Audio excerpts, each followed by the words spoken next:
Bonsoir, vous êtes là? Parfait, je vous attendais. Ce soir, je vais vous lire Le loup, la chèvre et les 7 biquets. Regardez bien ce vilain personnage, disait maman chèvre en montrant un portrait du loup à ses biquets. Il est très très méchant. Nous, on le trouve très drôle, lancèrent deux des petits en éclatant de rire. Vous avez tort de plaisanter, reprocha-t-elle. S'il vous attrapait, il vous avalerait tout cru. À ces mots, les 7 biquets se mirent à trembler et se serrèrent peureusement l'un contre l'autre. Leur maman était très inquiète pour eux, car elle devait passer une journée entière à la ville. Fermez le verrou dès que je serai sortie, et surtout, n'ouvrez à personne, dit-elle à plusieurs reprises. Oui, maman, c'est promis, répondirent les biquets. Soyez sage, je serai de retour à la tombée de la nuit. Et la maman s'éloigna. Hélas, le loup, perché sur un rocher, avait surpris ces paroles. De tendres petits biquets, seul à la maison, voilà qui m'intéresse beaucoup, pensa-t-il, en salivant déjà. En quelques bonds, le loup descendit du rocher et alla frapper à la porte. Mes petits, ouvrez, fit-il doucement. Ouvrez, c'est maman, j'ai oublié mon porte-monnaie. Mais les biquets ne se laissèrent pas abuser. Non, non, répliquèrent-ils, la voix de maman est douce comme le miel, la tienne est trop rauque, tu dois être le loup. Fort déçu, il s'éloigna en réfléchissant à ce problème. Douce comme le miel, douce comme le miel. Ah, j'ai une idée, se dit-il. Le loup courut au village, d'où il ramena 2 pots de miel bien liquides. Il s'assit dans l'herbe et laissa le miel couler lentement dans sa gorge. Après avoir vidé les 2 pots, il essaya d'imiter la voix de la chèvre. Mes petits, c'est moi, c'est maman. Ouvrez, mes chéris. Ah, mais ma parole, on croirait entendre Madame Chèvre lançant un écureuil, et pourtant c'est le loup. L'imitateur sourit, très satisfait de ce commentaire. Convaincu qu'il allait tromper les biquets, le loup retourna frapper à leur porte. Mes chéris, c'est maman, fit-il. Je rentre plus tôt que prévu. Vous pouvez ouvrir.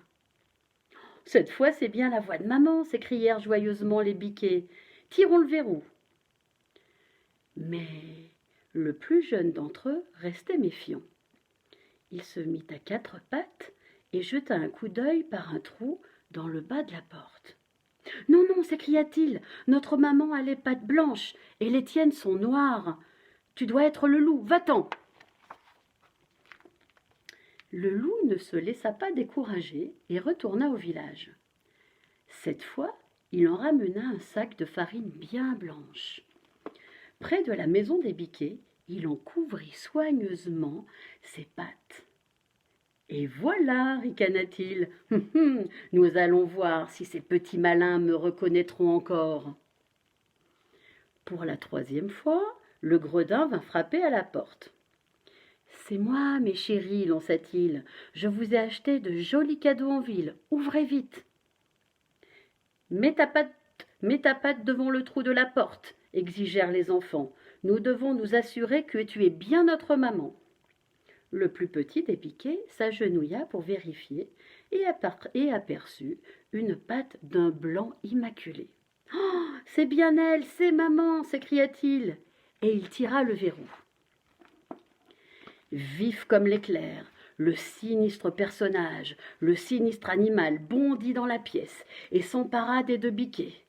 Terrorisés, ses frères couraient dans tous les sens pour trouver un abri. L'un plongea dans le coffre, l'autre sous le fauteuil, l'autre sous la table. Mais le loup s'empara d'eux sans peine et les avala tout entiers, pour n'en manquer aucun. La brute féroce s'arrêta enfin et posa les mains sur son ventre gonflé. Oh, oh, j'ai assez mangé, souffla-t-il. Et il quitta la maisonnette d'un pas pesant. il avait oublié le plus jeune des biquets, caché dans l'horloge. En rentrant, maman chèvre comprit tout de suite qu'un drame s'était produit. D'une voix tremblante, elle appela ses petits. « Maman, maman, je suis ici !» lança le dernier des biquets en sortant de l'horloge. Et il lui raconta le sort tragique de ses frères. Mais la maman refusa de perdre espoir. Elle prit son panier de couture et se dirigea d'un pas décidé vers le ruisseau. Après son crime, cet ogre devait avoir soif, se disait-elle. Et ensuite, il a dû avoir sommeil. Et son calcul était bien juste. Elle trouva le loup endormi au bord de l'eau. Elle s'empara d'une grosse branche et assomma le monstre d'un bon coup sur la tête. Puis, sans hésiter, elle prit ses ciseaux et lui ouvrit le ventre. L'un après l'autre, les biquets en sortirent bien vivants, car le goinfre les avait avalés sans mastiquer. Malgré sa joie, leur maman ne perdit pas son sang-froid. « Apporte-moi des pierres, ordonna-t-elle au plus jeune des biquets. Puisque cet horrible animal veut se remplir le ventre, eh bien, il va être servi. » Quand il se réveilla le lendemain, le loup était dans un triste état. Il avait terriblement mal au ventre et à la tête. En vain, il essaya de mettre de l'ordre dans ses idées. « Mais c'est affreux, se dit-il en tremblant. Je me souviens seulement d'avoir avalé tous ces petits biquets. Ils doivent être trop lourds à digérer. Oh là là, c'est fini. Je n'en mangerai plus jamais. » Et le loup resta fidèle à sa parole, et il devint végétarien.